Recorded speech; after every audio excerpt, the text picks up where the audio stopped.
Bonjour frères et sœurs, de là où vous me suivez. Je voulais vous dire une chose. Est-ce que vous savez que quand tu ne crois pas à l'enlèvement aujourd'hui, même quand ça viendra, tu ne le croiras pas?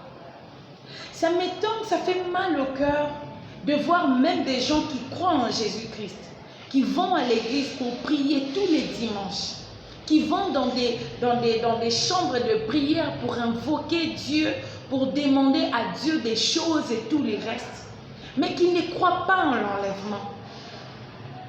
Tu crois en quel Jésus? Tu crois en quelle Bible? Tu crois en quelle parole de Dieu?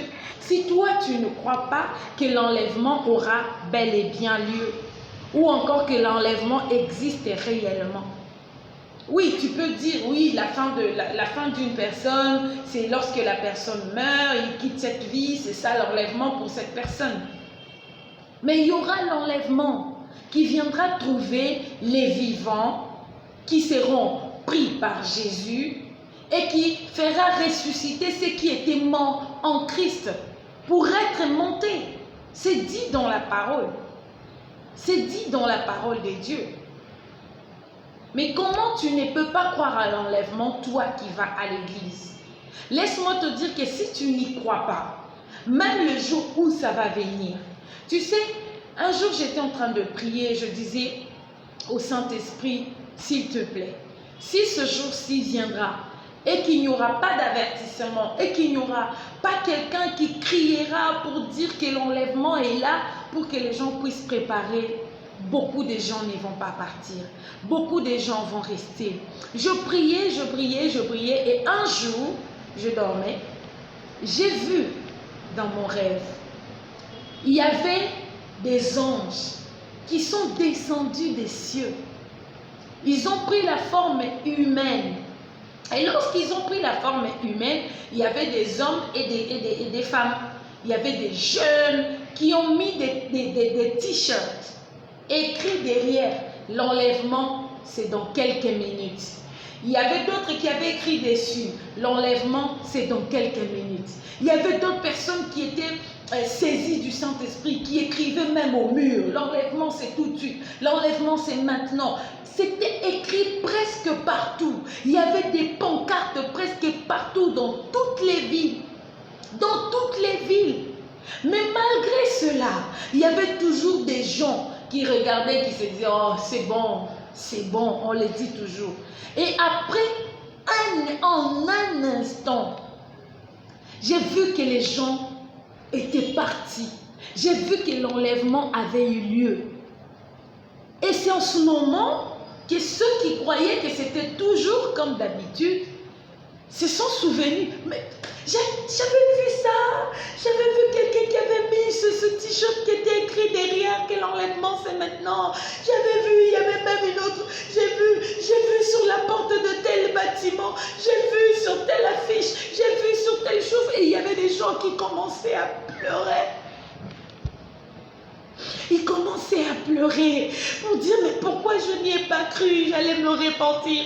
Pourquoi je n'y ai pas cru, j'allais confesser mes péchés, j'allais partir maintenant. Parce qu'il faut savoir qu'en ce moment-là, c'est en ce moment-là que les versets que tu ignorais, de ce qui va venir après l'enlèvement, ce sont ces versets-là qui vont commencer à te tourmenter. En ce moment-là, tout ce que tu ignores maintenant sur la connaissance de la parole de Dieu qu'il y a en toi, en ce moment-là, ça va se réveiller. Et tu sauras ce qui est dit dans la parole de Dieu, qu'après l'enlèvement, il y aura des gens qui vont rester, qui vont souffrir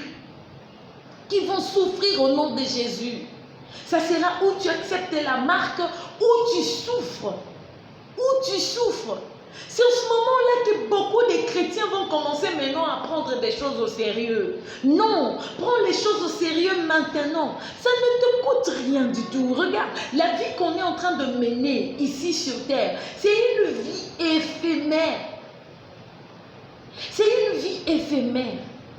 Laisse-moi te dire qu'aucune somme d'argent que tu pourras chercher ici sur cette terre ne pourra combler le besoin que tu as, ne pourra combler le vide que tu as. Oui, l'argent pourra te permettre de t'acheter tout ce que tu veux. L'argent pourra te permettre de vivre le bonheur que tu es en train de chercher peut-être. Mais aucune somme d'argent ne pourra combler la place de Dieu dans ton cœur. Aucune somme d'argent ne pourra combler la place de Dieu dans ton cœur. Ce que tu as besoin, c'est la présence de Dieu dans ta vie. Ce que tu as besoin, c'est la présence de Dieu dans ton cœur. C'est ce que tu désires. Mais le monde, ton moi, ton intérieur, tes passions, tes désirs sont en train de te faire croire comme si ce que tu as besoin, c'est l'argent pour combler tes désirs. Mais laisse-moi te dire aujourd'hui que ce que ton cœur a besoin, c'est ton âme qui te réclame la présence de Dieu afin que ta vie soit comblée. Afin que ta vie soit comblée. Ce n'est ni le mariage qui peut te donner le bonheur. Tu dois trouver ton bonheur dans le célibat. Je vais te témoigner ma vie un jour. Tu dois trouver le bonheur dans le célibat. Parce que tu peux être heureux dans le célibat si tu as Christ en toi. Tu peux être heureux dans le célibat. Oui, tu peux être heureuse, ma soeur. Ce n'est pas le mariage qui donne le bonheur. Ce n'est ni l'argent qui donne le bonheur. Il y a beaucoup de gens qui disent que l'argent, oui, l'argent ne fait pas le bonheur, mais ça fait partie du bonheur. Je ne t'en disconviens pas. Mais laisse-moi te dire que tu pourrais avoir des millions de dollars dans ton compte en banque. Mais si tu n'as pas la paix, il y a des moments où tu n'auras même pas l'appétit de manger pendant que tu as l'argent. Tu n'auras pas l'appétit de manger pendant que ton frigo est plein de toutes choses que tu aimes.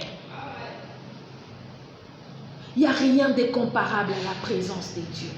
Et cette présence de Dieu, si tu ne l'as pas cherchée ici sur terre, n'attends pas la voir après ta mort. N'attends pas la voir de l'autre côté dans l'éternité. Ça commence ici sur la terre. Tu dois chercher la présence de Dieu ici sur la terre. Et c'est cette présence qui va t'accompagner pour le rencontrer de l'autre côté après ta mort.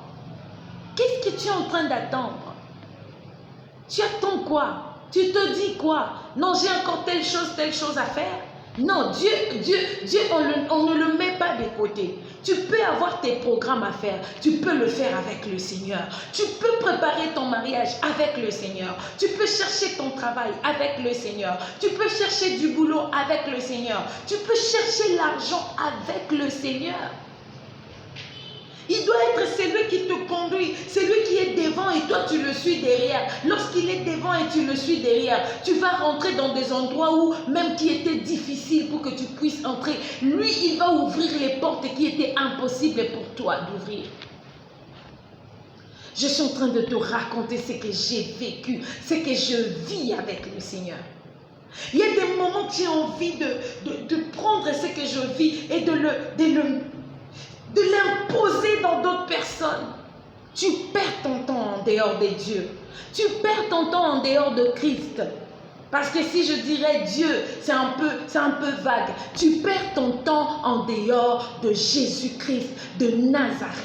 Il est le seul chemin, vérité et vie. Si tu n'as pas Jésus, tu n'es pas sur le bon chemin. Si tu ne marches pas avec lui, tu n'es pas dans la vérité. Tout ce que tu es en train de faire n'est que illusion, n'est que mensonge. Ah. Si tu n'es pas avec Christ, tu n'es pas sur le bon chemin, tu n'es pas dans la vérité, tu n'as pas la vie. Tu peux dire, je peux encore vivre, je suis encore jeune, laisse-moi vivre, et quand j'aurai le temps, je vais servir le Seigneur. Quand tu n'as pas Christ, tu ne vis pas. Tu es mort. Tu es mort. Sans Christ, tu es mort. Tu es mort. Il est temps pour toi. Il est disponible. Il est toujours là. S'il m'a envoyé encore pour te parler aujourd'hui, c'est parce qu'il veut que tu puisses tourner ton regard vers lui. Et il est toujours là pour t'accueillir. Ne dis pas que tu es très mauvais. Non, il te veut tel que tu es. Il te veut tel que tu es. C'est lui qui a la capacité de te transformer. C'est lui-même qui a la capacité d'enlever tout ce que tu trouves très mauvais qui t'empêche d'aller vers lui. Il a la capacité de venir et d'enlever cela et de te prendre pour devenir son disciple. Pour devenir Okomayaye, Asimbayo Lobo Kwatambola. Soyez bénis énormément. énormément. Toi qui vas écouter ce message, si tu as encore des péchés chéris de gauche à droite, il est temps pour toi de les abandonner. Parce que tout ce que nous voulons, c'est de vivre en amour avec le Seigneur. Sois béni. Si tu n'étais pas encore abonné, abonne-toi. Si ce message t'a touché, tu peux toucher une autre personne. Partage le lien, ça ne te coûte rien du tout. Partage les liens dans les groupes, partage les liens dans partout où tu peux. Bénis une autre personne. Peut-être que toi, tu ne sais pas faire les vidéos pour encourager les autres, pour emmener les autres vers le Seigneur. Mais tu peux partager cette vidéo et ça va aider quelqu'un. N'oublie pas de mettre un commentaire, n'oublie pas de liker, n'oublie pas, parce que c'est important, c'est important. Ça nous donne encore le courage de venir vers vous, de venir vers vous. Soyez bénis abondamment au nom de Jésus-Christ. Amen.